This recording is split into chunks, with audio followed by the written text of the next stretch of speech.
All right.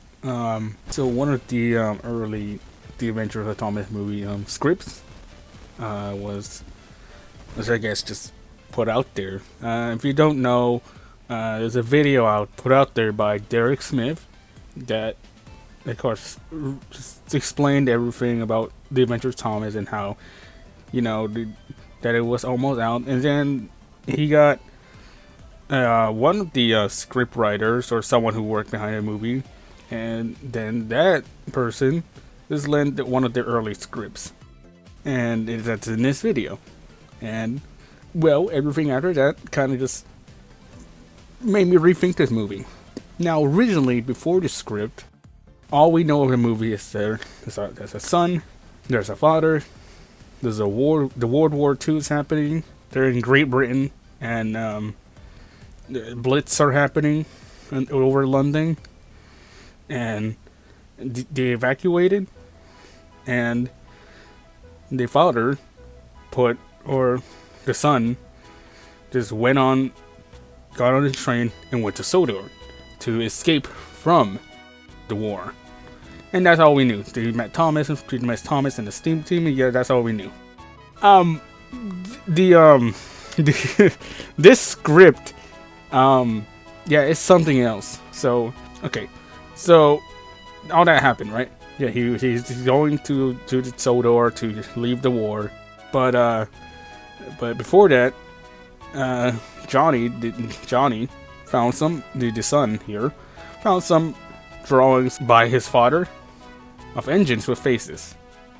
So now we can conclude that he'd been there before. He'd been on Sodor, he saw the trains, he met the steam team, and then one night Johnny goes to a station because he was unable to sleep. At the station he meets Edward. Now this is strange. Edward. Edward. I kind of like it because, Edward, he's literally one of the first engines ever made by Wilbur Audrey. So that's kind of cool. But I imagine it wouldn't last long because I'm pretty sure they will replace it with Thomas later down the line, since this is an early script. But who knows? Maybe it was meant to stick with Edward to the end of the script. And Edward here had a sign stuck to his wheels. So Johnny removed it. Edward was like, "Thank you for helping me." Say, "Oh, hey Johnny, let's go visit Sodor. Meet my other friends." And yeah, Johnny goes, yada yada, and goes to Sodor. And this is the part that I kind of don't like. So the island of Sodor has no people. No one. Not even one person. Okay. I know I should save the whole thing and why it's kind of not really the best film in terms of but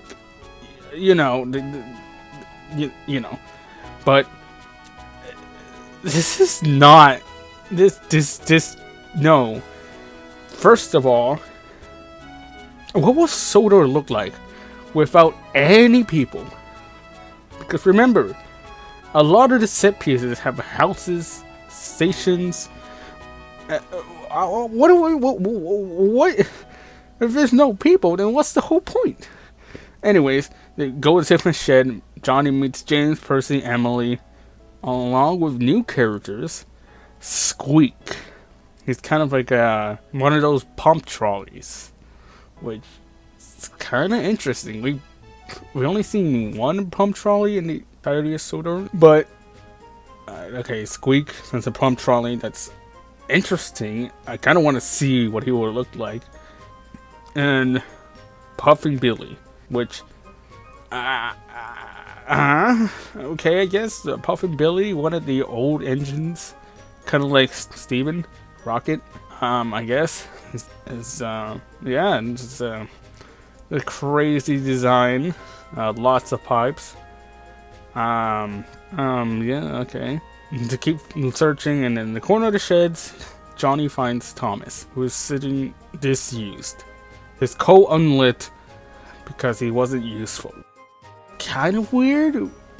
Why would Puff and Billy not really be uh, dead or like sleeping, because he's an older engine. This makes sense. But whatever. Johnny relights the fire, brings Thomas alive, and Thomas mistakes Johnny for his father. As you remember, he went to Sodor when he was a kid, and he drew the engines, yada yada. He used to travel with them long ago.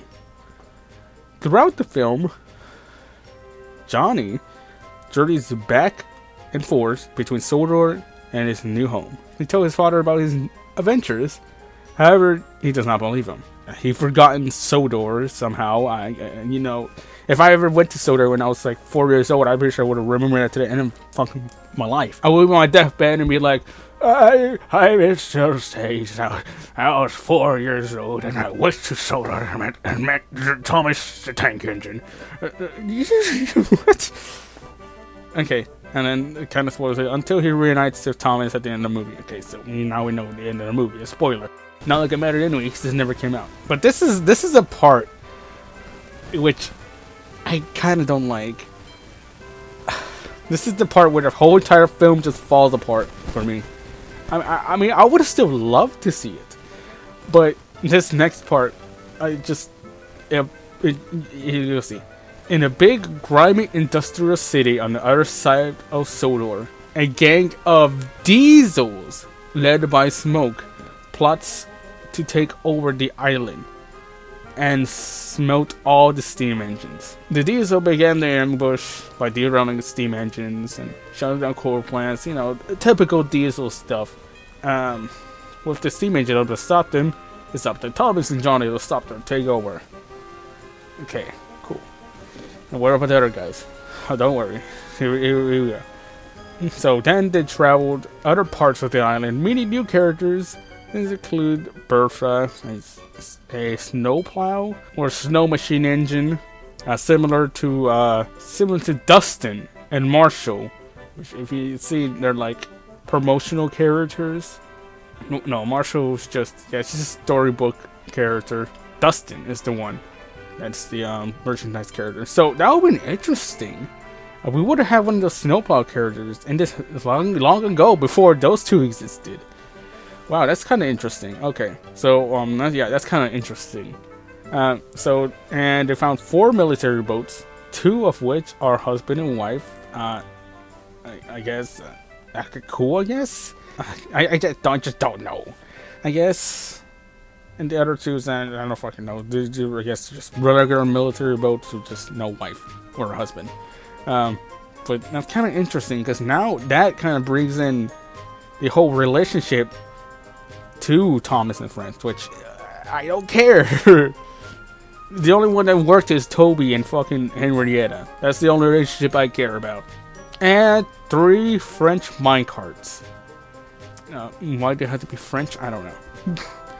Which starts a resistance against dieselizing the underground tunnels. Okay, so that makes sense. French minecarts rebel against the diesels in the underground tunnels. Okay, you know what? Sure, yeah. I guess. What are French minecarts doing in the tunnel? I don't know. Of Sodor? I don't fucking know. It could have been troublesome trucks, honestly. But I guess it kind of makes sense, because troublesome trucks hates everyone. They're not racist against steam engines. They're racist against everyone. That's not troublesome truck. And the climax is a relay race across Sodor between steam engines and diesel engines. The day is saved by Gordon, who returns after being disappeared during the diesels takeover. And then the film ends with a shot of Thomas and Johnny and his father riding into the sunset. What the fuck is this movie? Okay. If you don't understand at this point, this whole thing is basically allies against fucking Axis powers. Yeah, that's right. The Allied power is Thomas and his friends, and the Axis power is the diesels. This is the fucking Thomas and his friends are freaking like French and fucking Great Britain, and the fucking diesels are Nazis. What? First of all, okay, there's no people in the movie. There's no like people living in Sodor. Okay, that's already a bad start because Sodor is supposed to be, an escape. Like, is basically supposed to be real life, but in more fantasy. Like in real life, but with no like of the real life problem, like America. Just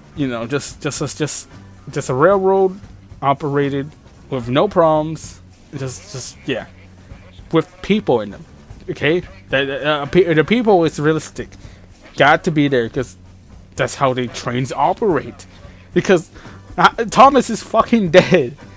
So you're telling me there's no people on this island, yet the trains can still die by having their coal just be done, unlit, just dead. What? This doesn't make sense.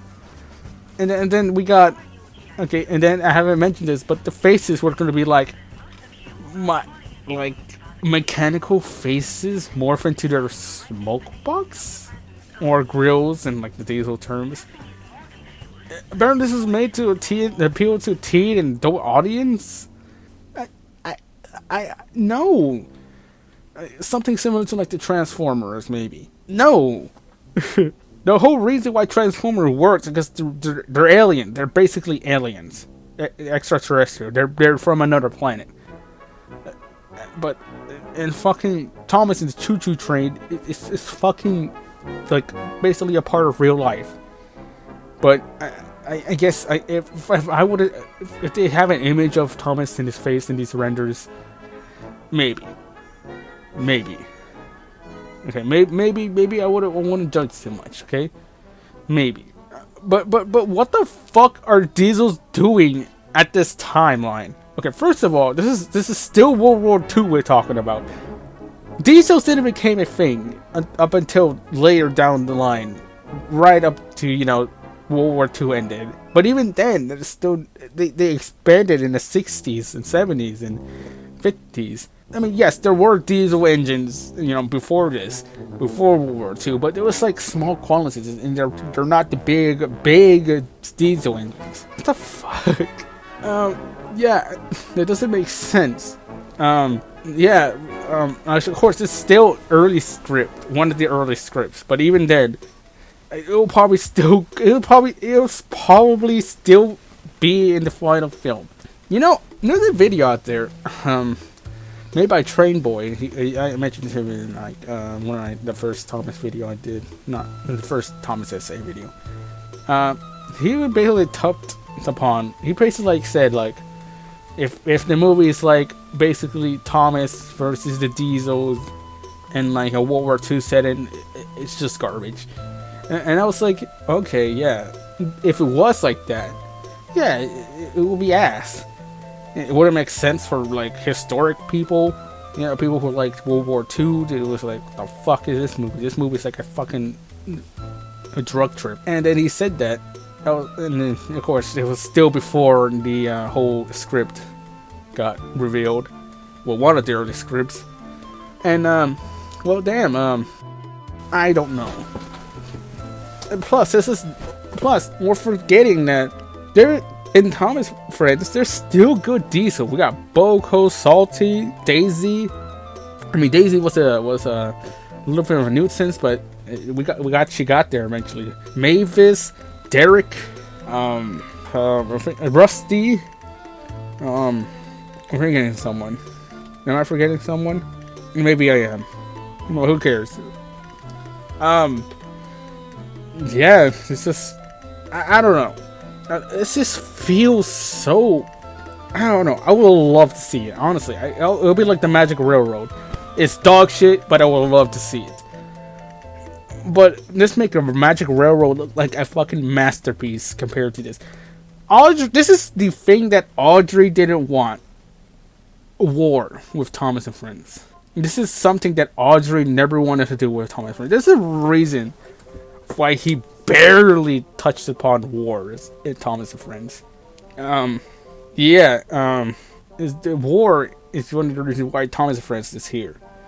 Not only Thomas and Friends, but Thomas himself was born because of the war. World War II.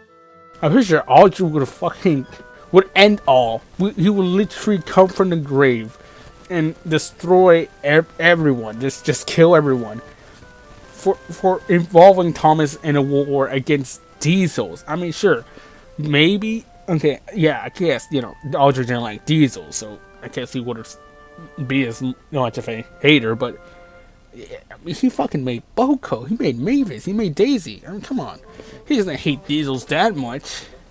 He just didn't like them compared to steam engines. But I don't know. I don't know. This movie is just the early 2000s, just a late 2000s movie. That's all it is. Diesel himself was gonna be a distant relative of a Nazi. Those would have been true, man. Like I'm not speaking this just like meme around. It's could have been true. Diesel's 10's fucking cousin was a Nazi. I don't fucking know. This is so weird. Like Thomas and Friends, the Steam team against the Steam team, the Allied powers. I don't know, man. This could have either saved your franchise or just done it to the water. And I'm pretty sure we would have done it to the water right there and there. Like, there's a reason why Transformers worked. Because Transformers wasn't really mainstream. Sure, it was popular, but it wasn't as popular up until the 2007 movie. Like, now everyone knows about fucking Transformers. Everyone knows. To say, oh, your favorite Transformer? Well, Bumblebee, or Optimus Prime, or fucking Bumblebee. But, if Thomas Friends came out, if the hit company came out with this, people would say, guys, remember that weird Thomas World War II Thomas movie that came out? That was hella weird, bro. That was hella, dude. It's basically Magic Railroad 2.0, but worse. I don't know. I really don't know. Am I glad this kind of thing came out? Yeah, I'm kind of glad it kind of thing came out. But would I love to see it come out? Yeah, I would love to see the merchandise, the movie. I would have loved to see those. But I'm glad that it didn't came out, and everything happened afterwards was mediocre. I mean, the CGI series just got a little wake up call. Mattel stepped in, was like, okay, fuck this shit. They fixed it. They fucked it up. They killed it. And now we're here. This was a drug trip, wasn't it? Anyways, thank you guys for watching. I want to see your opinions on this. If you're feeling different, maybe you will want to say, oh, this want to save the movie. Not likely. I mean, have you seen the Magic Railroad? The Magic Railroad looks like a fucking cake.